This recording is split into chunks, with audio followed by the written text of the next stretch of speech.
세계 곳곳의 문화 속에는 우리가 살아가는 이 세상이 거대한 변화를 맞이하게 되는 특별한 시간의 주기가 존재합니다. 그 중에서 오늘은 힌두 문화에 있는 것이 아닌 육아에 대해 알아보도록 하겠습니다. 육아는 힌두교의 오랜 전통에서 이어져 내려온 우주론에 입각한 거대한 시간순환 개념입니다.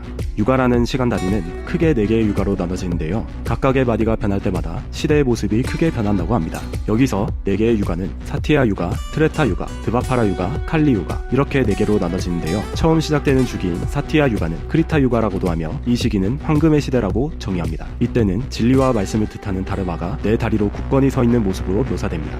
이 시대의 사람들은 도덕적이며 악의, 비애, 자애, 허위 등을 가지지 않고 진리가 지켜지는 평화로운 시대를 이 시대라고 합니다. 인간의 해로 360년에 해당하는 일신년을 기준으로 4000신년 동안 이어진다고 합니다. 다음으로 오는 시대는 트레타 육아입니다. 이때는 다르마의 다리가 셋으로 줄고 황금 시대에 비해 정의가 약해지고 법과 의무가 생긴다고 합니다. 또 재물을 바치는 제사인 희생제가 필요해진다고 말합니다. 이 시대는 약 3010년 동안 지속된다고 하네요. 트레타 육아 다음으로 오는 시대는 드바파라 육아 시대로 이때는 다르마가 2다리로 버티게 되고 정의가 쇠퇴한다고 합니다. 또 선과 악의 불균형이 갈수록 커지는 시대라 사람들이 질병과 욕망, 재해로 괴로움을 당하는 시대라고 합니다. 이때는 약 2010년 동안 이어진다고 합니다. 다음으로 오는 시대는 4육아 중 마지막 시대에 해당하는 칼리 육아로 이때는 전쟁, 박괴, 혼란이 일어나고 세상이 종말을 맞이하게 되는 말세에 해당합니다. 칼리 육아 시대에는 다르마가 자치를 감추고 칼리와 악인들이 세계를 다스리는 시대로 사람들은 탐욕, 분노, 성욕, 범죄 등에 물들게 된다고 하는데요. 힌두교의 육아 문화에서 우리가 주목해 볼 수 있는 점은 지금 오늘날 우리들이 살아가는 시대가 세상이 말세로 전개되는 칼리 육아 시대에 해당한다고 말하는 점입니다. 칼리 육아는 1010년 동안 지속된다고 하는데요. 기원전 3102년에서 시작되어 약 5000년쯤 지난 시점이라고 전해집니다. 그러면 여기서 한 가지 의문이 들 수 있겠죠.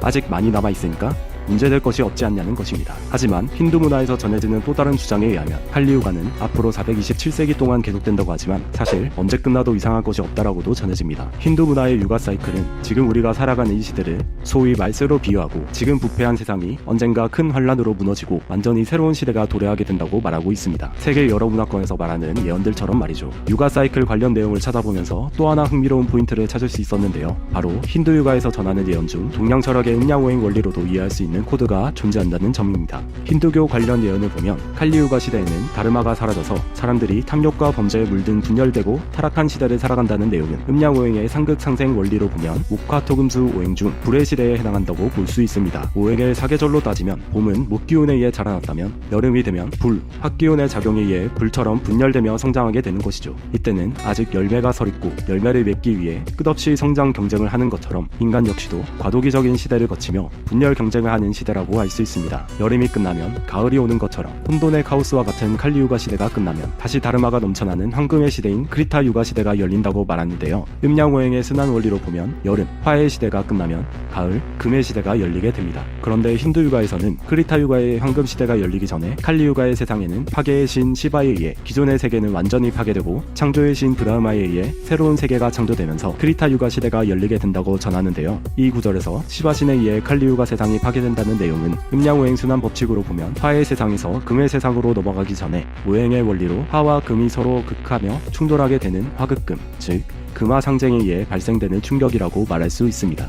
그 충격은 음양오행의 순환 주기에서 화의 시대에서 금의 시대로 넘어가기 전 큰 전환기를 맞이하게 되는 개벽이라고 말합니다. 이것은 시바신에 의해 파괴된 세상은 창조의 신 브라흐마에 의해 새로운 세계가 창조되면서 크리타 육아의 시대가 도래한다고 전하는 것과 상통합니다. 여기서 말하는 창조의 신 브라흐마는 오행의 원리로 보면 양의 기운인 목화와 음의 기운인 금수 사이에서 음양 기운을 조율하는 신, 즉 하나님의 자리에 해당하는 토 기운을 상징한다고 말할 수 있습니다.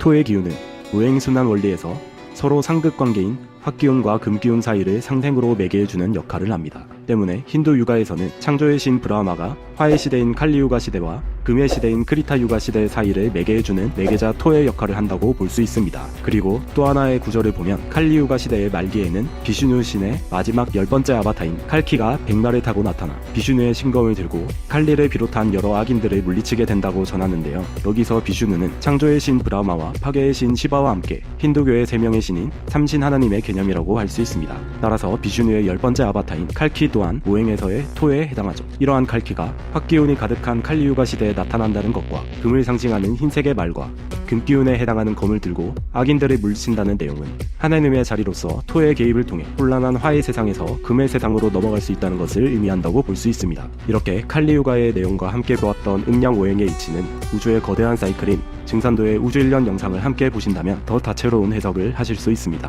칼리유가에서 말하는 새로운 세계, 크리타유가의 시대는 언제쯤 오게 될까요? 그리고 시바신에 의해 파괴되는 세상은 우리에게 어떻게 다가오게 될까요? 칼리유가의 흥미진진한 이야기는 여기서 마무리하며 다음 영상에서 새롭고 재밌는 이야기로 찾아뵙겠습니다.